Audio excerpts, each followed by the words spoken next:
Corona মহামারী থেকে বিশ্ববাসী অনেকটা পরিত্রাণ পেলেও শুরু থেকেই করোনার বিভিন্ন ভ্যাকসিনের বিরুদ্ধে ছিল গ্রহীতাদের অনেক অভিযোগ। প্রযুক্তির সুবাদে গুজবও রটেছে অনেক।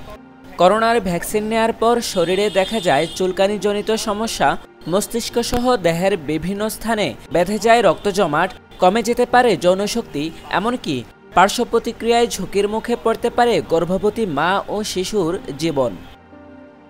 বিশ্বখ্যাত বিভিন্ন ভ্যাকসিন নির্মাতা প্রতিষ্ঠানের তৈরি করোনা ভ্যাকসিনের পার্শ্ব প্রতিক্রিয়া নিয়ে রটানো এমন সব গুজবে একসময় সয়লাব ছিল নেট দুনিয়া। শুধু তাই নয়, করোনা ভ্যাকসিনে মাইক্রোচিপ লুকিয়ে রেখে গোপনে মানুষকে নিবিড়ভাবে পর্যবেক্ষণের অভিযোগ উঠেছে ক্ষমতাধর গুটি কয়েক রাষ্ট্রের বিরুদ্ধে। 2021 সালে বিজনেস ইনসাইডারের প্রকাশিত ইউগোপের এক গবেষণায় বলা হয়, আমেরিকার 20% জনগণ বিশ্বাস করেন করোনা ভ্যাকসিনের মধ্যে লুকিয়ে আছে মাইক্রোচিপ। যদিও শেষ পর্যন্ত এই অভিযোগগুলো গুজব হিসেবেই প্রমাণিত হয়েছে।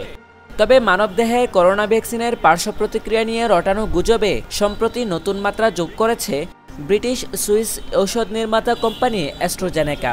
বহু জল্পনা কল্পনার পর অবশেষে করোনা টিকার পার্শ্ব প্রতিক্রিয়ার কথা স্বীকার করল অ্যাস্ট্রাজেনেকা।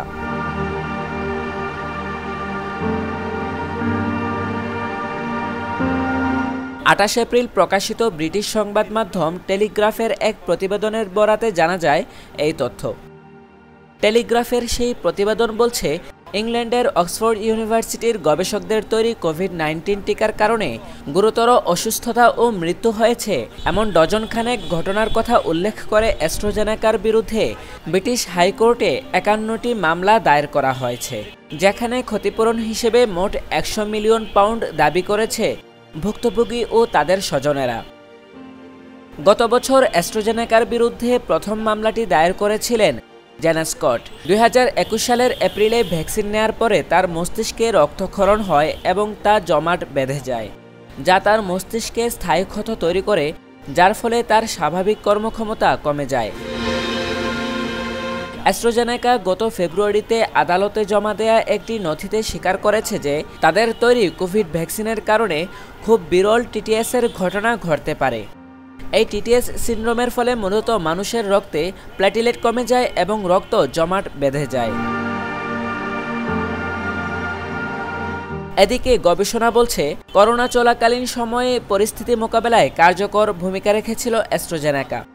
বাজারজাতের প্রথম বছরেই বিশ্বব্যাপী 7 লাখেরও বেশি মানুষের প্রাণ বাঁচিয়েছিল ভ্যাকসিনটি।